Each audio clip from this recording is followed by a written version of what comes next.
Welcome to Roundtable Marketing, the podcast where people who make marketing and people who buy marketing come together. My name is Nick. And I am Brian. Let's get started. Brian, how are you today? Dude, I'm doing awesome. Sun's out.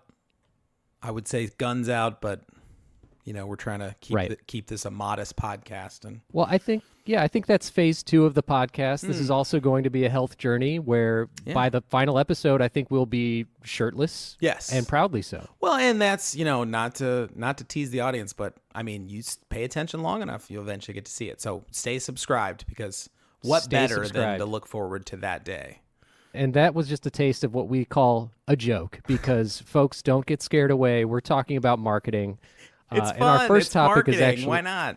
Yeah, right. Well, if someone were to take that first part seriously, I'm afraid we lose listeners. In fact, I'll check the Spotify stats on that timestamp. Since it's marketing, can we split test? We run it both ways. We see if us mentioning that eventually we're going to be like full muscle show at some point, and then also not. Let's just see how the ratings come in. We'll see what Nielsen says. Well, you have to understand your audience, right? Well, I know what they want, but I'm going to let the data tell us, because that's a big part about figuring out your audience. It's doing the data and figuring out, would us flexing more on the show help or hurt? And I mean, we all know the answer. We all know the answer. It's definitely a trust but verify situation. I would agree. Our topic today is the audience journey. Oop. And we're covering this first because, like you and I have talked about in the past, this is foundational to a lot of marketing concepts that are helpful to our clients and helpful every day in what we do. It's foundational to the way we think about working with our clients, but it's also the way that we coach people to work. And so it really has nothing to do with us and has everything to do with the people that are important, which is not the client, it is the audience. And for our clients to go out and try and reach those people, they have to think of them first. They have to put them first. Because otherwise, whatever the effort's going to be, it's going to feel selfish, it's going to feel self-centered, it's going to feel more about you and less about the people that matter, and that's the people you're talking to, your audience. Right. And I think a big part of empathy and understanding where your audience is coming from isn't just getting their demographics right. It's understanding why they're looking for you in the first place or not looking for you, and sort of what their needs are and what their challenges are. So just tell me, what is the audience journey? And then more specifically, like, why should people care how it works? Yeah, let me take that second one first. So if you take it up a level, the most important thing for us as humans is relationship. I mean, it is everything. A marine biologist once said to me that if octopuses raised their children, they would have already taken over the planet. And I was like, what? And he said, no, here's the deal. So they're so advanced and they're so intelligent and they're so capable when they're born that when an octopus emerges from its egg, it doesn't need to be raised. It just already knows how to raise itself, right? Now, octopi, they can communicate in lots of different ways. They have the ability to communicate, a lot of them, through their skin. They can change color. They can also do many things that could be used to form the basis of a communication system. But they don't do it because they don't raise their young. And so they never need society. And so they have not built the empire to take over the world because they never raise their children. So then you think of a human baby being born, and it immediately depends on the mother, right? And so what are the first stages? Well, the first stage of that relationship is bonding through like physical, biological means. But very quickly, what happens is the communication starts. Eye contact starts, facial expressions. A baby starts testing those things out as its eyesight develops, as its hearing develops. It starts developing those things out. But the communication is growing and growing and growing till the point where we're adults and we've made it through childhood. If you were to leave an infant outside for too long, it would not make it. If you were to let the octopus go, it would go. But if you left an infant outside, it wouldn't make it. So this necessity for us to be together and to impart on each other creates the foundation of the way we work, which is relationally through communication. And so we wouldn't survive if we didn't have a relationship. And we couldn't have a relationship outside of the mother-child relationship without communication. That's where the relationships are founded. Me and my wife are married because we talk to each other, because we communicated with each other. We literally took a vow And that's why we're married. That's the official reason we're married, is because we took a vow with each other. So relationships are the most important thing. They're like the fundamental thing about being a human really is the relationship itself. And all of our relationships are built on communication. So if you have a person on the, in a relation that you're in a relationship with, and they're fundamentally on the other side of that relationship, they're on the other side of communication from you. So what does that make them? That makes them an audience for your communication. So pursuing that communication is a very noble cause because it's us pursuing a relationship. Now we take it to a business level and we say as a business, gosh, we have clients, like we have these clients we're dealing with, we have employees, we have potential talent, all these things, right? What do we need there? Well, we need a relationship with them. It's still the same thing. And so in communication, it's still always about the audience. It's not about you.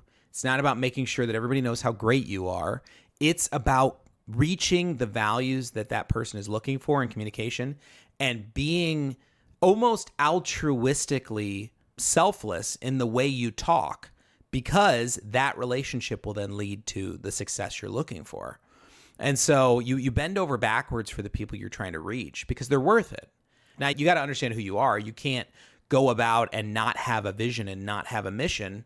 But if you have a vision and you have a mission, the next step is let's get that audience figured out. And so we say audience first communications, but really it's not because of audience. It's because relationships are first. And that's what's most important, is building those relationships. Right. Audience almost makes it sound like it's all about a performance, which really it's not. There are some performative elements, especially when you're trying to build business and connect with new people. But that communication piece you're talking about is also vital to maintaining a relationship once you've got one in the first place. And it's vital to moving on to the next phase. Well, let's talk about the beginning of the audience journey, because at this stage, you want to be showing, in my opinion, empathy. Someone who's looking for a brand, and let's use the example of an architecture firm, for example. When people are looking for a brand to do business with or another business, they want to make sure that they're understood, because explaining yourself is frustrating, but also it is hampering potentially to moving on and getting things done. That's right. And you think about how a communication breakdown when you're working with an architect on your next building, you think of like how bad that could go, and you can imagine it going pretty bad pretty quick. So you're using an architecture firm, and we'll just call it Bob's Architects. Okay, sounds really classy, but Bob's Architects, right? So what's the story of Bob's Architects? What do they build? What does Bob's Architect build? Man, Bob's Architects they're famous for building. They build fast food restaurants. So fast food. Yeah. I was thinking classy. Like fishing decks. Okay, what if they build primarily like Captain D's style fish fast food restaurants? I think that's perfect. Okay, let's combine the ideas. They build fast casual restaurants. How about make it sound a little more modern? So for the architecture firm, though, the first thing that's going to happen doesn't start with Bob. It starts with the person that's going to potentially work with Bob's architecture firm. And they're going to wake up in the morning and they're going to walk out their door. And Bob's goal is to intersect with them. And that's what the purpose of his marketing is. He wants to intersect with that client and try to reach them. So it starts out with that person walks out their door and they ask the question, who the heck is Bob's architecture firm? Like, that's the first question. They don't know who Bob is, right? And what the goal is to move them from who the heck is Bob's architecture firm all the way to you've got to hear about Bob's architecture firm. So they go from this, I've never heard of it, I don't even know what it is, all the way to now they're referring, and now they're so involved with the brand that now they're an evangelist and they're now communicating the brand, right, through referrals. And that's the audience journey, right? That's the audience journey. You want to start from I've never heard of it, and you want to get to I want them to hear about it. So that's the audience journey. And I think that that's a very standardized practice and very standardized understanding of audience journeys. We didn't make that up. Your grandma, when she was doing marketing, this is the same thing she was talking about. But what we've done with our audience journeys, we've really said like, okay, so what is that first step? Hey, who the heck is Bob's architecture firm? What's that step right after that? And we call that first step is awareness. It's actually getting to the audience and helping them understand and just literally to create the awareness of the brand so that that person who's interested in buying a fast casual restaurant, they know that Bob's architecture firm is a brand that they could even interact with, even a brand that they could work with in the first place. So building that awareness. Great. So building awareness in this phase of the audience journey, there is some planning that goes into this because you want to make sure that you are where your audience is. How do you build awareness and what's the right approach? Well, first thing is to understand the market itself and who you're going after in the first place, and then get to the places where they live. So if you said, hey, I'm Bob and I want to get every single fast casual joint in the country to know who I am, well, you got to be able to say that because, what he didn't say was I want every fast food restaurant, I want every fine dining restaurant. He said I want fast casual. He understands that. But also he now has to get to them because if he just stands in his boardroom and yells out, hey, look at me, I'm great, no one will hear it. He has to go to the places where that audience actually lives. And he's got to do that through communicating information, education, or promotional topics that actually get to the audience that he's trying to reach where they live. So usually that is taking place in their sandboxes they're already playing in. It's not going to happen in Bob's office unless somebody walks right through the door. They probably already know who he is by then. So he has to get out by virtue of the way this functions. He has to get out there and reach them where they are. Part of operating successfully in this awareness phase is doing so in a way that gets that audience to the next step. Because there are obviously lots of ways you can make people aware of your company that are going to turn them off. Yeah, I mean, I think empathy kind of starts here. Yeah, because you could go spray paint your logo on the side of a building. It's probably not going to get the right clients for Bob's architecture firm if he does a lot of graffiti. It might get Bob in jail, but that's not a good way to do it. But understanding the strategy of how you reach those folks and how you actually get to that audience is vital to the ways you're going to reach them.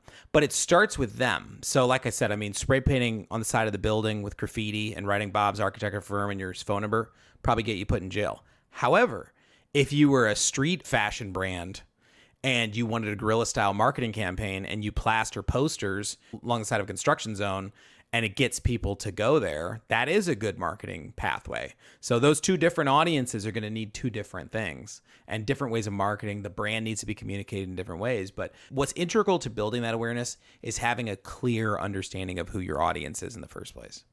So you've made them aware. Hopefully, you've made the right people aware. Mm-hmm. Moving on to the next phase of the audience journey, which would be analysis and value matching. How do you make sure you give people the tools to make that analysis and hopefully choose your architecture firm? That's a great question. So analysis is really about value matching. Analysis is all about the audience seeing in your brand the value propositions that they have, that they hold. So solving those value propositions and understanding what those are and then actually putting them out there for people to understand them is the key component. The audience has pains, gains, and jobs, things they've got to do every day, right? That's what they are. So in this situation, we've got a fast food company. And so one of their jobs is they need to build a new location, right? One of the pains that they have is that these retail establishments, their margins are really tight. And so cost cannot be too high, right? But a gain creator is that if they're placed in the right location, that can be the difference between a successful restaurant and a failed restaurant, right? So those are three things. They got to build a restaurant. It can't be super expensive. And if it's in the right location, it will go really well. Job, pain, gain. So what Bob needs to do is Bob needs to understand that and then develop for himself the pain relievers, the gain creators, and the services that he provides. So does Bob's architecture firm, do they help design buildings? Absolutely they do, right? So that's something they do. Does Bob's help from a cost perspective? Well, they do because they're not the cheapest option and they don't market themselves as the cheapest option, but they do communicate clear value in the buildings and communicate cost savings through efficient lighting options and through energy savings that they can actually... They might specialize in project management. And for me, that's really valuable because I don't have a project manager for this. Yeah, right. And so the cost is there. You're going to save the cost of bringing in your own project manager, right? So that would be a pain reliever from the pain the audience has. And then the gain creator is Bob is really, really good at doing site selection and analysis. And so he helps them figure out where they need to build that next restaurant, right?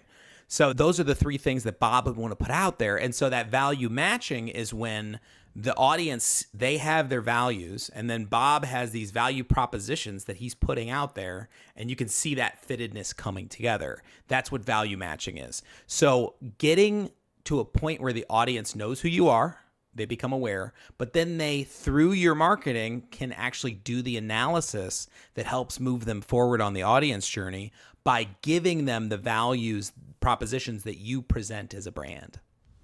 Well, as you mentioned this, I'm also thinking about the fact that many businesses are going to have different departments involved in this kind of effort. You talk about marketing, but there's also business development is a big part of this. You would want leadership to sort of be driving the value proposition discussion. Talk to me a little bit about, as far as this analysis phase goes, how much of this is being done with help from business development, from sales, from marketing? How can these pieces fit together well? And then for people who run small businesses, it's really about figuring out how and when to wear these different hats. Yeah, like Bob has 200 employees. He's a really big architecture firm. I mean, that would be a pretty big architecture firm. So Bob's going to be involved as a visionary. He's going to have a lot of his senior team, but he is going to pull in different components and different subject matter experts within the business because they will understand what the audience looks for and the unique things about his business that he can then present as a value proposition. And this is a very fluid process. Like there's a lot of back and forth, a lot of change, and you never really settle on this is the final thing, this is who we are. With value proposition, what you want to be doing is you want to be continuously listening to your audience, listening to your existing customers, listening to your existing people, and continually talking to them and continually listening and then updating your marketing so that it's reacting to that. Right now, there's some big changes happening in the world. In the world of business right now, there's a lot going on because there's a lot of governmental effects, and then they come down, and then how do they trickle throughout your business? So 3 months ago, people may have had a very different value proposition when it came to a topic that has completely changed. If you aren't addressing that as a business and you aren't presenting, oh my gosh, we're the best solution for that problem. If you're not presenting that and changing that, you wouldn't have done that 3 months ago because your audience wasn't interested. Now it's the number one topic on their agenda. And so continually changing that requires you to be on this continuous improvement journey of finding the values that your audience have, creating the value propositions that your business represents, and then making sure those travel to your audience through your marketing. Well, in the same way that people who are looking into your business aren't going to be able to do that analysis unless they know about you in the first place, they also aren't going to take any action on that analysis unless you're giving them what they need to make a decision one way or the other. Yeah. So talk to me a little bit about that transition from analysis into action, because I know that a lot of what we do in marketing is encouraging those action steps. So when it goes from analysis to action, let's go back to Bob. So there's this fast food joint, Brian's Fish Tacos, and fast casual, but Brian's Fish Tacos, right? So Brian wakes up in the morning and he's never heard of Bob. And then he sees an ad, Bob's architecture firm, we make the best restaurants, you make the best food. That's actually a good line. Write that one down. We make the best food, right? And so he's like, oh, Bob's architecture firm, I'm in. So he gets on and he actually starts chasing him down. He starts looking through the website, looking at the case studies, looking at social media, like following and figuring out, does Bob do what I need done? Oh, he does. He designs fast casual restaurants. That's what I'm starting.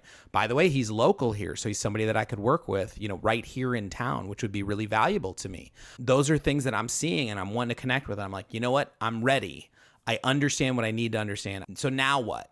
Like, now what do I do? Like, I want to work with you, Bob. What do I got to do? Well, that's take an action step.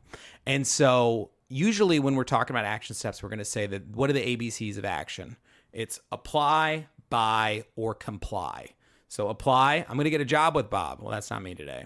I'm going to buy. Yes, I want to get a new restaurant with you, Bob. Or I'm going to comply. Like if I worked for Bob's team and he has a new initiative that he wants to walk all of us through, that's how I comply. But the ABCs, apply, buy, or comply, those are the ABCs of action. And so I'm trying to take that buy step. So I need to understand what that looks like. Bob, what does it look like to engage you? Do I need to put you on a retainer? Do you want to participate in an RFP, request for proposal process? Is this going to be a handshake deal where we're just going to sit down and we're going to let's go? Like, what is it going to look like for me to actually work with you? And so for me to take the step of action as Brian's fish tacos, I need to understand what that action looks like. And so I've become aware of you. I've gone through the analysis. Now I'm going to take a step of action. What is it? And you'd be shocked, especially with B2B companies, oftentimes it is not clear what it would take to even perform that action with them. And so for Bob, it's very important that he's able to, through his sales process, communicate what it looks like to buy so that Brian's Fish Tacos can become his new client. And so that's what the action's about. So getting to that point where I actually understand as the buyer, what am I supposed to do next, Bob? And then getting in and actually doing it and engaging Bob to build my fish taco restaurant. Brian, that makes me think of some of the calls to action that you might include in the awareness or the analysis phase. A lot of times there's recommendations or calls to action to check out this ebook or look at this white paper. And I think that's some good training because eventually, like you said, you do want to get them to a place where they're taking an action that leads directly to business. Right. And this is commerce. He's doing this for money. And yet he can lose sight. And losing sight of the audience sometimes is losing sight of how to get paid. It really is. I mean, you'd be shocked at how often there are conversations with our controller at our business talking to our clients who just don't know how to pay us. You know, they don't even know how to do it, right? I mean, it's amazing, but it's an important part of communication is understanding what does it take to make that step and actually guiding them through it. I was talking to a potential partner recently for the business, you know, an agency partnership that we were talking about. And he asked the magic question of me, like, what would it look like for you to work with us? You know, that was a question he asked, right? So for me, it's like, this is the dream scenario. He's been made aware. He thinks we can help him out, but now he wants to know, like, what does it take to do it, right? And so communicating that action step was now on me to explain how to do it with him.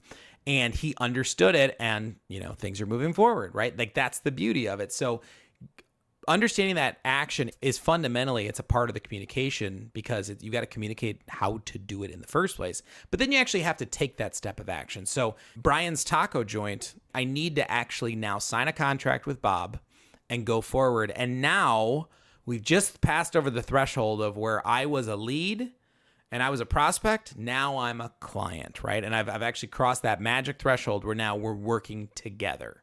And I think all along the way, giving them actions to take that lead them to that most important action, then leading to adoption, where there's actually an ongoing relationship here. And most clients want to adopt because they've done all this analysis now. They've gotten to know you. They want it to work out. I think about the times I've gone to buy a shirt from the department store and there's a salesperson there and they're really effective because what they're doing is they're asking me questions and I'm answering those questions. And those questions might not have anything to do with the shirt I'm eventually going to buy, but it's all leading me to that next step where I am going to buy a shirt from them because they got to know me a little bit. Now, this is kind of why I avoid those kinds of salespeople. But I think with something like architecture, you want to make sure you're starting a good relationship. So some of that relationship building is welcome and even encouraged. Yeah, and in that analogy of the salesperson at the department store, like they're building a relationship with you the whole time so that it's going to pay dividends because what'll happen is once you swipe your credit card, you're probably going to walk out of the store.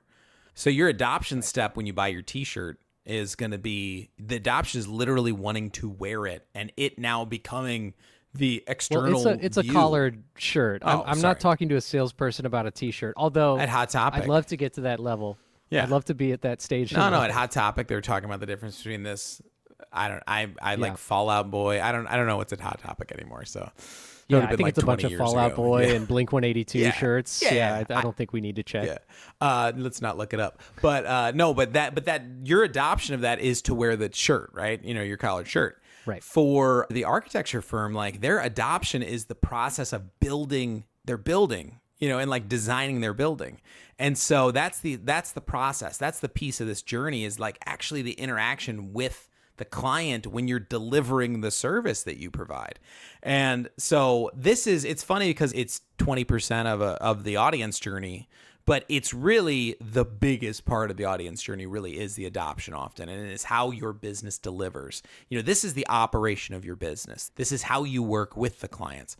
Now, why do we include it as part of the audience journey? Because what function does you delivering what you do affect your marketing? In some ways, the answer is none. Like now you're not marketing to them, right? However, when you say, how does communication affect the adoption phase? The answer is 100%. Because in working with the client, how you're corresponding with them, how you're going back and forth with them, but also like, what are your core values as a business? Are you representing those core values and actually mentioning the core values in your process with the client? Like if you said, hey, one of my core values is we're audience first. Well, in our work with our clients, if we ask them, would you say that Black Raven is audience first? If they would say no, it means we're not communicating our value to them, like one of our clear, most important values. Now, I would say, thankfully, most of our clients would say yes to that. But another one of our core values is, are we hard to work with? We're not hard to work with, right? So we would ask our clients that. And like, we would hope that our clients would say, no, we're not hard to work with. But those are things that we need to be communicating and working out through the adoption process with our clients all the time, so that they are understanding who we are and we're taking care of them as an audience through that portion of the journey. Because where does that lead into? Well, awareness, analysis, action, adoption. There is a last step, and that's advocacy. That means that you now have a fan, you now have an evangelist. And why is that important to get there? You could stop at adoption. You gave them the stuff they needed. They wrote you a check. Game over, right?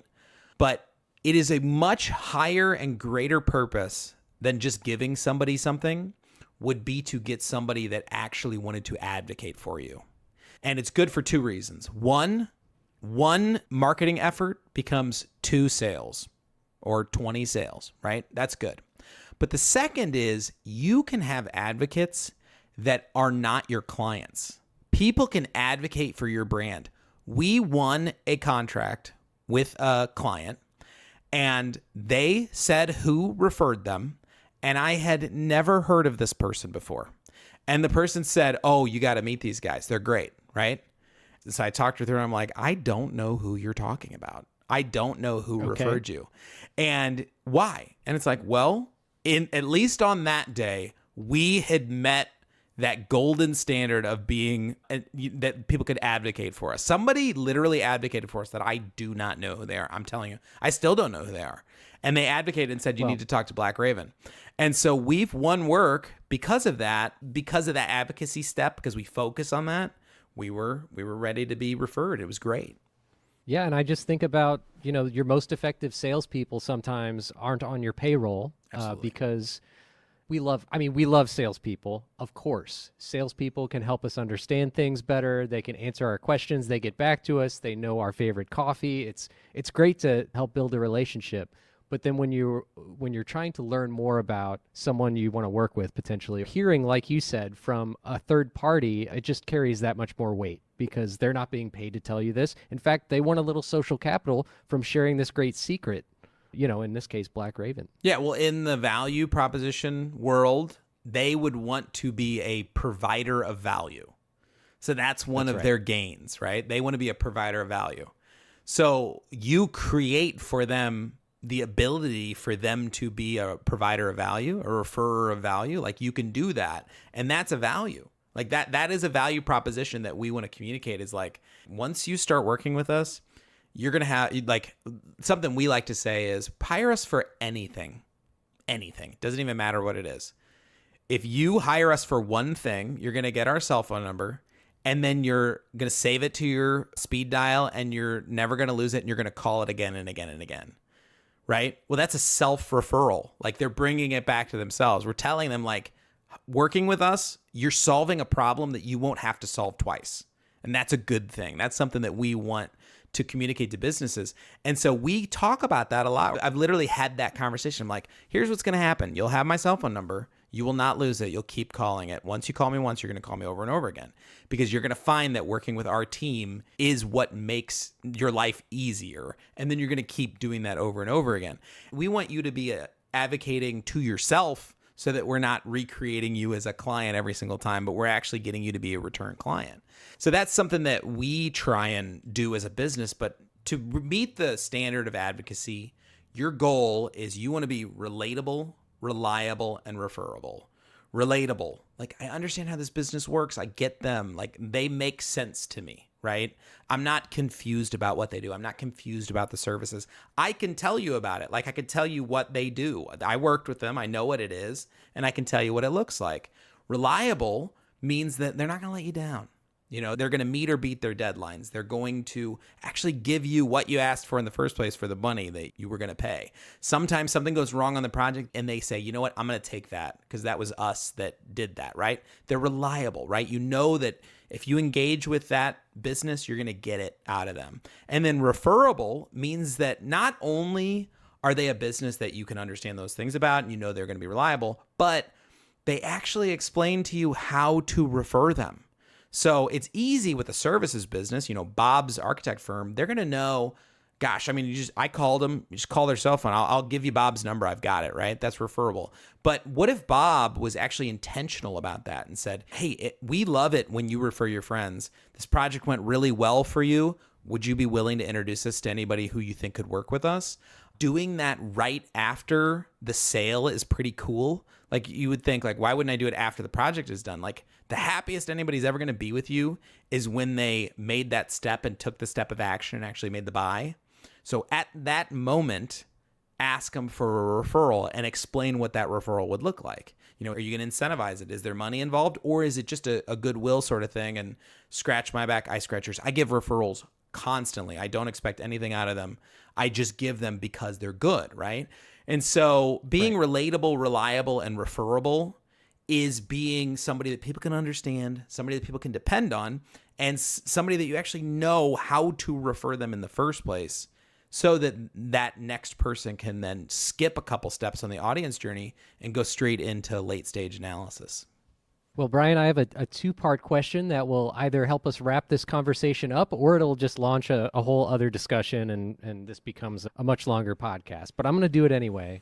The first part of my question is, this audience journey, understanding awareness, analysis, action, adoption, advocacy, is it something that is happening all the time with certain clients? And I'm thinking maybe Bob's architecture firm also provides, like we said, project management. They provide other services that they want to walk people through this process. And then my second question is, can understanding your audience's journey help you create a practical way of running your business? Well, to the first question is it happening all the time?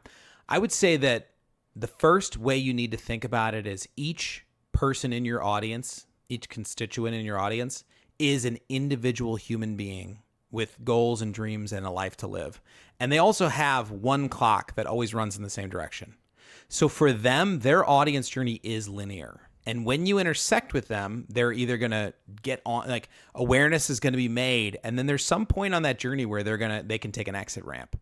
So whether that's because they've now been advocating for you for years and years and years and your business ends, or things didn't work out well and they're jumping off and they don't want to talk to you anymore, right? And they don't want to talk about you anymore, right? But their journey is linear. So each of these individual audience members have a linear journey, and that goes through with you. However, there are different things you do. So how many times have we been on a call with a client and we tell them we do something and they're like, I didn't know you did that.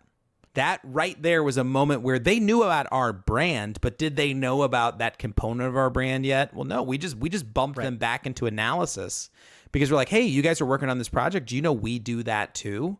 And they're like, I didn't know that. Analysis. I mean, that's the whole idea of account management, is to create opportunities to keep telling people that story of the brand, and that often happens off your marketing and straight in your intercommunication with the client, right? So, Yeah, especially if your business is changing all the time because of new technology Yeah. or something like that. well, and we like to say our business is growing all the time. We're not changing all the time. But it follows that we 10 years ago didn't do a lot of what we do today. 20 years ago, some of the things we do, you couldn't do. You literally could not manage a TikTok account 10 years ago. You couldn't manage a Facebook account 20 years ago. So would your guess be that 10 years from today, we would be doing different things? The answer is absolutely we will. That is the name of the game.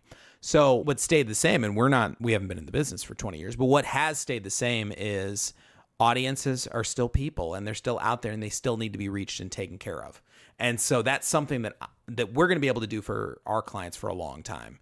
And so the audience journey, keeping this truism that people are people and they're going through this journey, but the world is changing, the business is changing, you're changing as a business, the marketplace is changing. All those are going through their different phases. Yeah, there's a lot of points where it's going to keep looping back and having audience journey start all over again for people. Your second question I'll was reframe. what? Yeah, I was going to say I'll reframe that. I'll re-ask that. But the second part of the question was, can a better understanding of the audience journey help you design how your business operates, specifically how you communicate with clients? It can, and especially for two reasons. The first reason that it can help is because caring about your audience is one of the most vital things you can do for your business. So any business will benefit from paying attention and actually working on their audience journey and thinking through what is their audience journey. Has it changed? Are there things we need to update? Have we changed? Do we need to change the values we put out there? Do we need to start reaching an audience in a different place that we weren't reaching them before? There's a lot of questions like that, right? But the second benefit, and this one's the really cool one, is there are many businesses that never consider their marketing as a fundamental growth and driver for their business. You know, they make a widget and they're really good at making a widget, and everybody found out about their widget making and they never did any marketing. Maybe they have a sales force that has been driving it and they've been doing all their revenue off of sales. There are many businesses that those two legs of the stool, their brand itself and their sales force, their business development, that's the only two legs of their stool. So when they now say, okay, we're going to think about this in an even bigger way, we're going to pay attention to our audience journey, and we're going to pull in the things that you can do to reach them. When you first go down the path of what is our audience journey, what are they doing, you then find, oh my gosh, there is this whole entire other way of bringing this audience to us, and it's called marketing. When they get into that, now they have the three-legged stool and they're bringing people to them. And so I think every business would benefit from paying attention and mapping out their audience journey. I think even more so, the businesses that don't lean on marketing today will especially get the bang for their buck, because they're going to find a whole new pipeline out there because they're finally paying attention to the people they're trying to serve. Well, what I love about this is that understanding the audience journey can really help people find your firm. If it's the architecture client, people are going to be more aware of Bob's architecture firm. Additionally, it'll help you identify and attract ideal customers. That's right. And as a result, you're going to have better relationships. So I think it's really fascinating. Awesome. Well, I've had this in my head for a long time. Like I said, my grandma, when she first started a marketing firm in my made-up world where my grandma was in marketing. Actually, my grandma worked at Steak and Shake when I was a kid. And okay, I know I've someone else who worked Shake. at Steak and Shake. Yes, but my grandma worked at Steak and Shake when I was a kid. But no, none of my grandmas were in marketing. But this concept, the audience journey, is not new. This is a concept that marketing has used forever. But for me, when it finally clicked was when I said, okay, we've got an audience journey, but now what do we do about it as a business to deal with that? And that's when I developed my marketing roadmap process, which is remember, we're teasing about us not wearing shirts in the later ones, and flexing our muscles more. No, in truth, we'll be fully clothed, Yes, talking about but we're how going to build a marketing roadmap. Yes, and that'll tie everything together, because the whole idea is that this is the unified audience mapping. And it's not just the audience journey, but it's also that marketing roadmap, and those coincide with each other. So Get psyched. Perfect. Listeners Can't wait to get into it. Well, you can't go on a journey if you don't have a roadmap. Yeah, and you can't you can't follow us for real if you don't smash that subscribe button at the bottom on the marketing road. Absolutely. On the marketing, what are we called? Roundtable marketing roundtable. Roundtable Marketing Podcast. Roundtable That's the Marketing. podcast you've been listening to. Just like Brian said, you can like, subscribe, follow. We're on Spotify. We're going to be on all the other ones. All the other ones. The thing. If you're The second one. if you're curious if we'll be on your platform, the answer is yes. Yeah, Apple, Amazon. You're already listening to it wherever you're listening to it, and we're on that platform. If you were listening to it somewhere else, then you would be on that platform. So we'll be on those, both of them, or at least the one. Brian, looking forward to it. Me too. It's been great talking to you. You too, Nikki. See you soon. Bye-bye.